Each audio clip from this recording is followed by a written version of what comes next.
আসছে ত্রিকোণ প্রেমের নতুন গল্প। এবার স্টার জলসা নিয়ে আসছে বিগ বাজেটের নতুন ধারাবাহিক। সন্ধ্যে স্লটগুলো উদ্ধার করার জন্য জলসা এবার একের পর এক নিয়ে আসছে নতুন নতুন কনসেপ্টের নতুন ধারাবাহিক।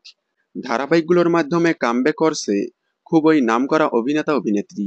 এবার নতুন ধারাবাহিকের মাধ্যমে বেশ কয়েক বছর পর আবারও ছোট পর্দায় পা রাখছে অভিনেত্রী মধুমিতা সরকার, যাকে এর আগে তুমুল জনপ্রিয় ধারাবাহিক বোঝে না সে বোঝে না কুসুমদোলাতে দেখা গিয়েছিল।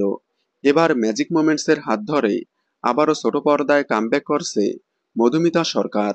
ম্যাজিক মোমেন্টসের কুসুমদোলার পর আবারও ম্যাজিক মোমেন্টসের নতুন ধারাবাহিকে দেখা যাবে তাকে।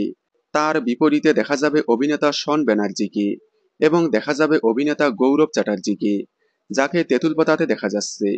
এই ধারাবাহিক থেকে রনিতা দাসকে বাদ দেওয়া হয়েছে। লুক সেটে মানানসই না হওয়ায় তাকে বাদ দেওয়া হয় এবং ফাইনাল হয় মধুমিতা সরকার। ইচ্ছে নদী, ইষ্টিকুটুম, কুসুমদোলা এবং রোশনাইয়ের পর আবারও ম্যাজিক মোমেন্টস নিয়ে আসছে ত্রিকোণ প্রেমের নতুন গল্প। ধারণা করা হচ্ছে ম্যাজিক মোমেন্টসের এই ধারাবাহিকটি আসতে চলেছে সন্ধ্যে 7টা স্লটে। আপনারা ম্যাজিক মোমেন্টসের আপকামিং এই নতুন ধারাবাহিকটি দেখার জন্য কতটা এক্সাইটেড কমেন্টে জানাবেন। বাংলা বিনোদনের এই ধরনের সকল আপডেট সবার আগে পেতে চ্যানেলটি সাবস্ক্রাইব করে পাশে থাকা বেল আইকনটি বাজিয়ে দিন। ধন্যবাদ।